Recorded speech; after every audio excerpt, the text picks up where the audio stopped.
แล้วพี่บวกเห็นข่าวซาแซงจีนไหมมีดาราจีนแบบว่าหนุ่มเจี๊ยวหวานมาหล่อๆเลยอะแล้วก็แฟนคลับก็ไปป่วนแล้วก็ไปตีกันไปทะเลาะกันกับเจ้าหน้าที่ที่ดูแลสนามบินสุวรรณภูมิเจ้าหน้าที่ก็แบบรำคาญไอ้เหี้ยติ่งจีนมากทำหน้า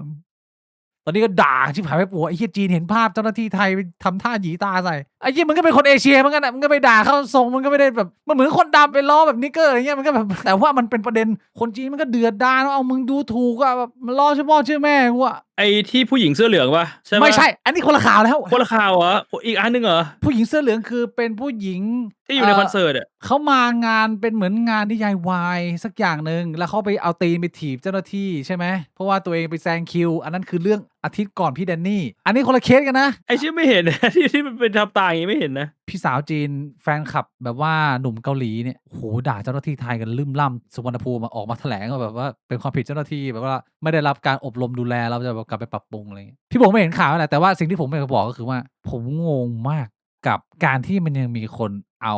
ไอ้เหี้ยมุกเนี่ยมาล้อคนเอเชียแล้วโดยที่มึงเป็นคนเอเชียด้วยนะกูว่าทั้งคนทั้งคนที่ล้อก็คือเจ้าหน้าที่ไทยกับไอ้เหี้ยคนที่โดนล้อแล้วมึงยังโมโหเนี่ยคือกูอยากสัมภาษณ์มึงมากเลยว่าทำไมมึงถึงเลือกล้ออันนี้แล้วไอ้คนที่โมโหมึงโมโหอะไรสำหรับกูอะไอ้โลกของการโรสหรือการล้อกันเนี่ยไอ้เหี้ยเนี่ยซอฟต์สุดแล้วที่กูโดนมาพี่บวงมันไม่ได้มีความหมายโดยในมันนะพี่บวงว่าที่ทำให้มึงแบบว่ามึงต้องเดือดอะที่แบบมึงเป็นคนแบบตาเล็กบางทีตาเล็กมันน่ารักนะกูค่อนข้างภูมิใจกับไอ้เหี้ยตาขีดกูนะกูก็เลยไม่ได้รู้สึกว่าเวลามันทำอย่างเงี้ยมันเหยียดหยามกูขนาดนั้นพี่บวงโอเคเราเข้าใจเพราะว่าเราเคยผ่านยุคสมัยแห่งการล้อชื่อพ่อชื่อแม่ใช่ปะล่ะมันเหมือนกันมันเป็นโลกเดียวกันพี่บวงก็คือเมสเซจอะเหมือนผมเรียกพ่อพี่บวงกิติเงี้ยคือคำว่ากิติมันไม่ได้มีความหมายตั้งใจจะด่าอะไรมันเป็นมันก็แค่ชื่อพ่อผมแต่ว่ามันเป็นเจตนาที่กูอยากจะแบบทำให้พี่บวงเจ็บปวดอะกิติไมซักใช่อะไรเงี้ยมันคือเจตนาที่อยากจะแบบว่ากูอยากจะทำร้ายมึงอะส่งกูอะไอ้เหี้ยด่าตาหยีไอ้เหี้ยเราเนี่ยแม่งมาประมาณนั้นน่ะในมุมผมใช่นะมันคือเจตนาว่ากูจะดูถูกมึงต่ำกว่ากูไงทั้งคนล้อแล้วคนโดนล้อก็เหมือนกับไอ้เหี้ยกูก็งงไปหมดอะหรือพี่บวงเข้าข้างฝั่งไหนไหมมึงเป็นเจ้าหน้าที่มึงทำแบบนี้ไม่ได้แต่ว่าคือไอ้พวกแฟนคลับสาวชาวจีนมันก็มารยาทเสียไงมันทำตัวไม่ดีอะวุ่นไม่วายคือใช่คือมึงเป็นเจ้าหน้าที่อะมึงจะโดนแบบว่า hold standard ที่มันสูงกว่าคนปกติทั่วไปอยู่แล้วอะอามึงเป็นๆๆๆเจ้าหน้าที่มึงมีอำนาจอะมึงควรจะควบคุมสถานการณ์ได้ถึงแม้ว่าคนอื่นจะทำตัวแย่มึงก็ปล่อยให้มันทำตัวแย่ไปดิมึงก็ควบคุมสถานการณ์ดิแล้วมึงก็รอลงโทษมันทีหลังอะไรก็ว่าไปอืมไม่ใช่ว่ามันทำตัวแย่แล้วมึงเป็นเจ้าหน้าที่แล้วมึงควบคุมสถานการณ์ไม่ได้แล้วมึงก็ไปทำตายหยีใส่มันชัดเจนอันนี้เออชัดเจนพี่บวงมัน spin off มาจากไอ้คราวที่แล้วพี่บวงไอ้เหี้ยเสื้อเหลือืองที่ไปมถีบเจ้าหน้าที่ไทยอันนั้นน่ะคือผมเข้าใจว่าคุณก็แบบเดือดดาลไงว่าไอ้เหี้ยคนจีนแม่งมารยาทแม่งซามว่ามึงพ่อแม่มึงสั่งสอนปะเนี่ยอะไรเงี้ยอย่างกรณีนี้มันก็ไม่ถึงต้องขนาดนั้นผมว่ามันคนละบริบทกันต้องรับมือให้ดีอะหรือพี่บวกคิดว่ามันเหมือนกันไหมกับคราวที่แล้วพี่สาวจีนถีบแล้วเจ้าหน้าที่เข้าไปโดดไปล็อกคอแล้วก็แบบเออเหวี่ยงลงไปที่พื้นกับการแบบว่าเออ ไอ้คนจีนมันด่าใส่ว่ามึงเจ้าหน้าที่ส้นตีนนะสมมุตินะแล้วเขาทำตาหยีใส่มันตอบโต้แบบว่าไม่สมเหตุสมผลเหรอหรือว่ามันต่างกัน2กรณีนี้ใช่มันไม่สมเหตุสมผลคือมึงโดนด่ามึงควรจะแบบว่าควบคุมอารมณ์ได้แล้วมึงก็แบบปล่อยแม่งไปอะแต่ถ้าสมมุติว่ามันเริ่มแบบว่าใช้ด่ากำลังแล้วหนักหรือจะทำร้ายร่างกายอะมึงค่อยแบบว่าโออ๋อเคมึงควบคุมตัวมันอะไรอย่างงี้โอเคเข้าใจแล้วแยกเป็นกรณีไม่เหมือนกันอืมเดี๋ยวผมสื่อสารกับคนดูแบบว่าต่างประเทศนะ For those who are foreigners and you are watching Big Buang podcast right now let me tell you this bro this one not working bro not working cannot hurt me bro choose something else อันนี้ผมไม่สื่อสาร แต่ว่าก็มีอีกหลายคนไงที่เวลาเขาโดนทำท่านี้ใส่แล้วเขาก็ไม่พอใจไอ้พวกนั้นมันพวก level 1มันกระจอกอะผมอยากจะให้คุณอัปเกรดการโจมตีเอเชียให้มันแบบมากขึ้นน่ะคือคุณเดินมาคุณทำท่าแบบล้อคนไทยอย่างเงี้ยคุณแบบว่าทำท่าแบบไหว้ก็ได้แบบสวัสดีค่ะสวัสดีค่ะเดินเข้ามาแล้วชอบทำท่าเหมือนอะไรก็ไหว้อะสวัสดีค่ะสวัสดีค่ะไอ้เหี้ยกูยังเจ็บกว่าทำท่าตาหยีเลยไอ้เชี่ยใช่เปล่าล่ะหรือต้องทำยังไงพี่บุ๋มแล้วถ้าสมมุติด่าคนเอเชียก็ต้องอย่างงี้เปล่าอ้าวผมจูยาวพี่บิ๊กอะไม่เจ็บอีกพี่บิ๊กเจี๊ยวยาวอะเออไม่เจ็บไม่ได้อีกเออหรือว่ามันเป็นที่ผมมันไม่เจ็บอยู่แล้วมันก็เลยใช้เราเป็นมาตรฐานใช่ไม่ได้เหรอมันเป็นที่พี่บิ๊กมันอ๋อ กระดองแข็งอะดิ หนังหนา อ๋อเรามันเทรนหนังมาแล้วก็ทำอย่างงี้มันก็ถือว่าเป็น damage ที่รุนแรง ใช่ มันก็ถือว่าเป็นการล้อแหละ อืมันเป็นการเหยียดเชื้อชาติอะ โอเค เข้าใจรับทราบ drama KFC เหตุการณ์คนเข้าไปกิน KFC แล้วเจอคนไม่เก็บถาด โพสต์ด่าว่า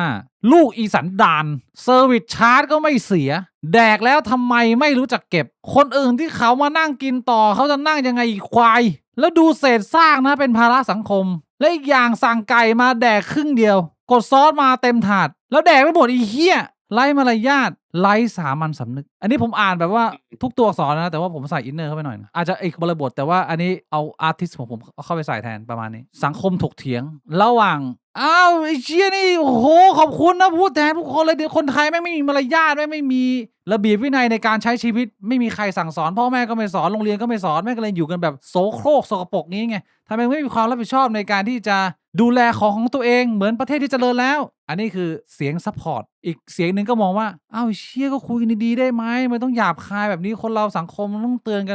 นหยาบๆอย่างนี้เหรอเนี่ยก็คุยกันดีๆแล้วเจ้าหน้าที่เขาก็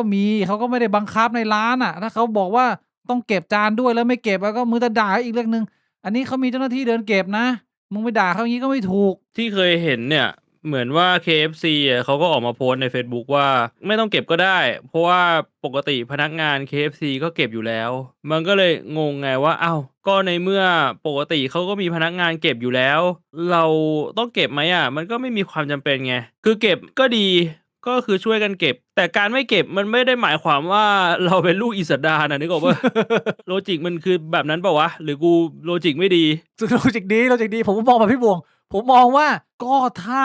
มันทำได้มันก็ดีมันเป็นสิ่งที่ดีนะในการเตือนเนี่ยแต่วิธีการเตือนอาจจะดุเดือดเกินไปนิดนึงซึ่งโอเคตรงนี้อาจจะถกเถียงได้ว่าถ้าไม่เตือนแบบนี้ก็อาจจะไม่เกิด impact แบบนี้ที่แบบเป็น impact วงกว้างแล้วก็ทำให้ผู้คนแบบว่าตื่นตัวคือมันต้องมีวันแรกมันต้องมีวันที่คนมันเริ่มพูดถึงกันแล้วก็ค่อยๆปรับเปลี่ยนไปส่วนตัวผมเห็นว่ามันเป็นสิ่งที่ดีที่เราจะมีความรับผิดชอบกับสังคมแล้วผมอยากให้สังคมเราอย่างยกตัวอย่างเช่นการใช้ห้องน้ำสาธารณะเนี่ยคือมันก็ไม่ใช่ภาระหน้าที่มึงหรอกที่มึงจะต้องดูแลความสะอาดห้องน้ำสาธารณะจากขี้ของมึงแต่ถ้ามึงดูแลได้มันก็ดีไอ้เหี้ยมันเป็นของมึงอะถ้าทุกคนมันมี mindset นี้มันก็อยู่กันแบบสบายไงแต่ว่าถ้าเกิดมึงทำไม่ดีเนี่ยทำไม่สะอาดเนี่ยพูดเตือนกันดีๆแล้วก็ค่อยๆปรับเปลี่ยนไปด้วยกันมึงจะด่ากูเลเวลอีสันดานได้คือมึงต้องขี้ใส่หัวกูอย่างเดียวอะคือกูถึงจะด่ามึงเลเวลนั้นไม่งั้นก็อาจจะแบบว่าหาวิธีการเตือนที่ซอฟต์ลงหน่อยก็อาจจะดีกว่านั้นคือสำหรับผมผมรู้สึกว่าการออกมาโพสต์แบบนี้คนอ่านมันยิ่งหมั่นไส้แบบไปกิน KFC ครั้งต่อไปมันนึกถึงโพสต์นี้แล้วมันบอกอ้าวทำไมกูจะไม่เก็บไอ้สัตว์มันจะเป็นแบบนั้นมากกว่าแทนที่มันจะได้ผลบวกมันกลายเป็นว่ามันได้เป็นผลลบใช่คืออาจจะได้โมเมนตัมของความฮึกเหิมแต่ว่ามันอาจจะสร้างแนวลบในระดับหนึ่งก็อาจจะเป็นไปได้ที่มันจะเกิดขึ้นแบบนี้แต่ว่าผมเห็นด้วยที่ต่อให้ร้านเขาจะเก็บให้แต่ถ้าเรามีการถูกปลูกฝังมาให้รับผิดชอบของตัวเองก่อนไม่ว่าจะยังไงก็ตามเนี่ยมันเป็นนิสัยที่ดีผมเห็นด้วยกับไอ้เรื่องที่ว่ากดซอสมาเต็มถาดแล้วก็กินไม่หมดนะคืออันนี้มันก็เป็นเรื่องฟู้ดเวสต์แต่ก็นั่นแหละไม่ได้หมายความว่าจะเห็นด้วยกับวิธีการสื่อสารคือผมคิดว่ามันไม่มีความจำเป็นที่จะต้องมาด่าอะไรกันแบบนี้มันด่าแรงแต่เกิก็นเชี่ยมองในอีกมุมหนึ่งก็ถ้าสมมุติว่าเขาโพสต์ประมาณว่าแบบถ่ายรูป KFC แบบจานชามไม่เก็บมาแล้วก็บอกว่าเนี่ยถ้าเราช่วยกันเก็บคนละไม้คนละมือสังคมก็น่าจะดีกว่านี้นะโพสต์มันก็ไปเป็น viral ก็ไม่มีใครเห็นโพสต์ ก็ใช่ ใช่ ไง เปล่า เรียกว่ามี trade off พอมันไปอยู่ในสังคมที่ทุกคนมันทำได้อะมันไม่ได้เป็นเรื่องยากเพียงแต่ว่ามันอาจจะฝืนหลายๆคนเท่านั้นแหละชีวิตมึงติดขี้เกียจมาตลอดแต่ว่าทำกันดีครับไม่ว่าจะไปฟู้ดคอร์ตไม่ว่าจะไปอะไรเนี่ยถ้าเกิดว่าอันไหนที่เรา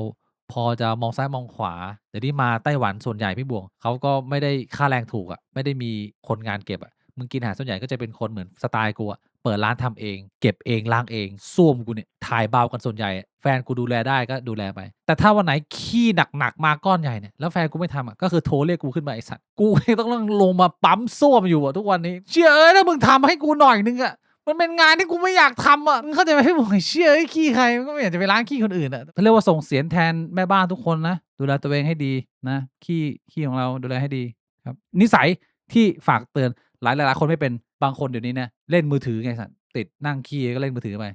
พอเวลาขี้เสร็จปุ๊บก็ล้างน้ำหน่อยปุ๊บใส่กางเกงลุกเดินออกไปเลยมึงไม่เคยที่จะหันกลับมาเช็คมาเปิดฝารองนิดนึงให้มันเป็นนิสัยว่าขี้มึงมีการสเปลชหรือเปล่าคือผมแบบเป็นนิสัยเนี่ยผมก็ต้องพูดเลยว่าผมก็ได้รับการเตือนมาจากเพราะว่าผมขี้สเปลชมาก่อนแล้วคนรอบตัวก็บอกว่ามึงช่วยเช็คขี้สเปลชมึงนิดนึงแล้วก็มึงก็ล้างขี้มึงนิดนึงนะแล้วพอทำไปเรื่อยมันเป็นกิจวัตรมันติดนิสัยมันก็ดีเหมือนกับการนั่งฉี่อะไรเงี้ยผู้ชายก็ทำได้เหตุการณ์เด็กส้นตีนจากประเทศอิตาลีทำเสียงดังในพื้นที่สาธารณะมีคนไทยไปเตือนแล้วก็ไอเด็กก็บอกว่าอ้าวไอ้สัตว์กูเอาตังค์มาให้ประเทศมึงนะเอาโหทีนี้โกรธกันทั้งประเทศไอ้เหี้ยเรื่องนี้เดือดขนาดที่ว่ามันไล่ล่านะพี่บุ๋งคนไทยมันไล่ล่าไอ้แก๊งเด็กอิตาลีส้นตีนปากหมาพวกเนี้ยไล่ล่ากันตามเลยว่าไปอยู่ไหนอะไรไงเขาก็ขอโทษแล้วขอโทษอีกคือแบบโหน่ากลัวมากอะในมุมมองพี่บุ๋งทัศนะมันมีประเด็นไหนที่น่าย้ำเตือนหรือพูดวิเคราะห์กันจริงๆเรื่องเนี้ยทางการมันควรจะต้องเข้ามาแทรกแซงซะหน่อยอะตอนนี้มันเป็นไวรัลมาแล้วอะมันเริ่มแบบมีการไล่ล่ากันแล้วไงคือถ้าสมมุติว่าทางการมันไม่เข้ามาแทรกแซงมันไม่ได้มีตำรวจเข้ามาแบบดูแลเรื่องเนี้ยถ้าเกิดว่ามันมีการแบบทำร้ายร่างกายมันก็บานปลายไงไอเด็กเปรตพวกเนี้ยถ้าเกิดว่าเป็นพี่บวงอะพี่บวงเป็นคนที่อยู่ในสถานการณ์เสียงดังแล้วมีผู้หญิงคนหนึ่งไปหยิบมือถือไปถ่ายเขาไปเตือนเขาว่าเสียงเบาๆหน่อยนั่นก็บอกเอาอะไรเอาเงินมาให้ประเทศมึงอะไรวะเนี่ยกูไม่รู้ว่าพูดอะไรวิธีการรับมือที่เหมาะสมคือถ้าพูดตามตรงเวลาเราอยู่ในสังคมแล้วเจออะไรแบบเนี้ยฝ่ายที่เสียงดังอะมันก็อาจจะแบบคุยกันแบบว่าออกอรรถรสมันอาจจะไม่ได้คำนึงถึง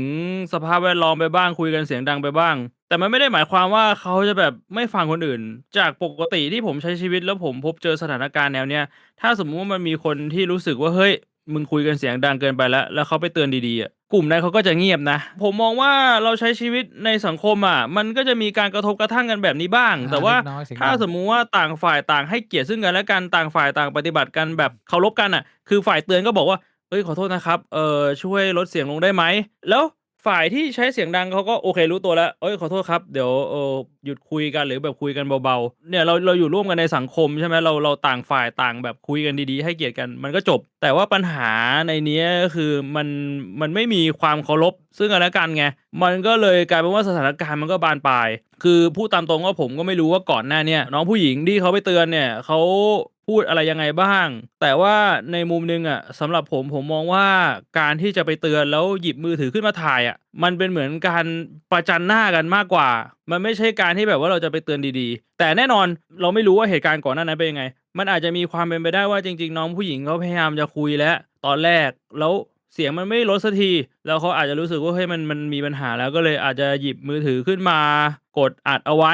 มันอาจจะเป็นในรูปแบบนั้นแต่ผมไม่ทราบแต่สำหรับผมรู้สึกว่าพอเริ่มมีการถ่ายคลิปอะมันเป็นสเต็ปในการ escalate มันเป็นสเต็ปในการทำให้เรื่องมันบานปลายตั้งแต่ตอนแรกแล้วเราไม่ได้ไปเตือนดีๆแล้วกลายเป็นว่าพอฝั่งนั้นเห็นว่าแบบเฮ้ยมึงโอ้โฮมึงหยิบมือถือขึ้นมาถ่ายหน้ากูไม่พอใจมันก็เป็นเรื่องปกติที่มันจะมีโอกาสตอบโต้มาแบบไม่ดีทีนี้พอมันตอบโต้มาแบบไม่ดีมันก็แย่เลยแต่ว่าถ้าจะพูดให้แฟร์ก็คือผมเข้าใจว่าน้องผู้หญิงอะเป็นน้องคนไทยที่พูดภาษาอังกฤษไม่คล่องตอนที่เตือนอะมันอาจจะเลยฟังดู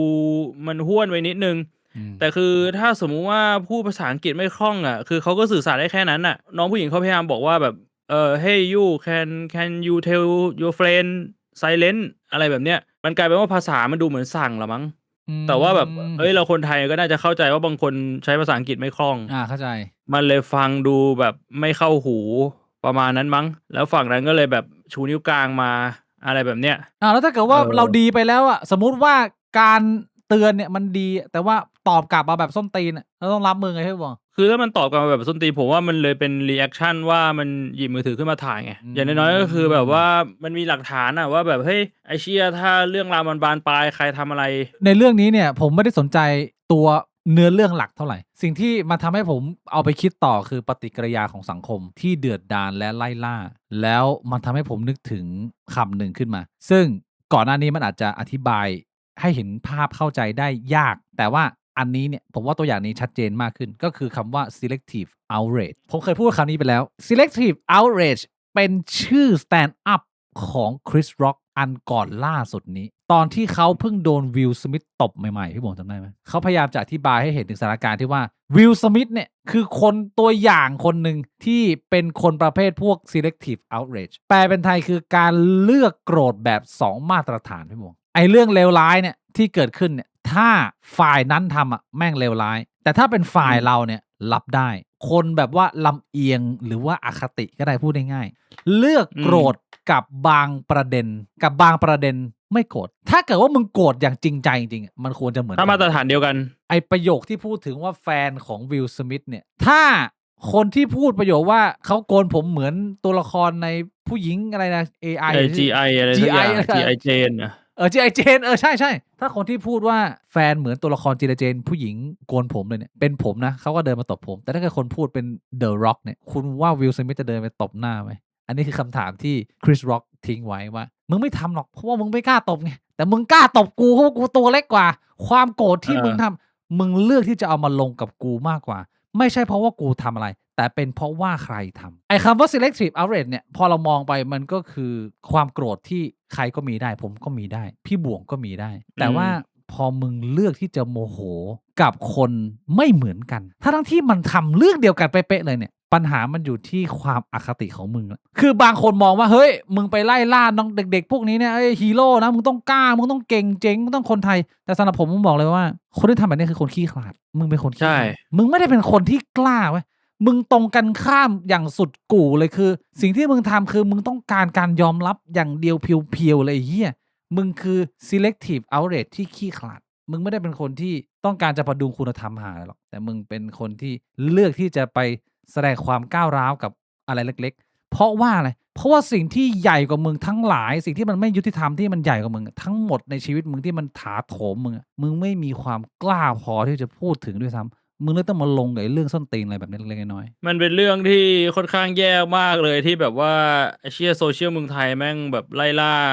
เด็กกลุ่มนี้ตามตัวแบบไปถึงที่พักไปดูว่าจะไปเที่ยวเกาะน่ากลัวมากอะแล้วมันก็ทรงเดียวกับไอ้ราม53เหรอหรืออะไรที่แบบมุสลิมอะแล้วก็เขาก็ไปไล่ไปทำลายร่างกายแล้วสุดท้ายก็โดนโกนหัวอะไรอย่างนั้นอะมันทรงเดียวกันน่ะไม่ต่างกันอันนี้ก็คือพวกคนพุทธหรือว่าไม่เกี่ยวผมเหมารวมนะเนี่ยผมเหมารวมนะไม่น่าจะเกี่ยวกับคนพุทธแต่เป็นคนไทยบางส่วนที่แม่งแบบทำตัว what the fuck ลองเอาไปประมวลนะฮะถ้าเกิดว่าคุณคือคนหนึ่งที่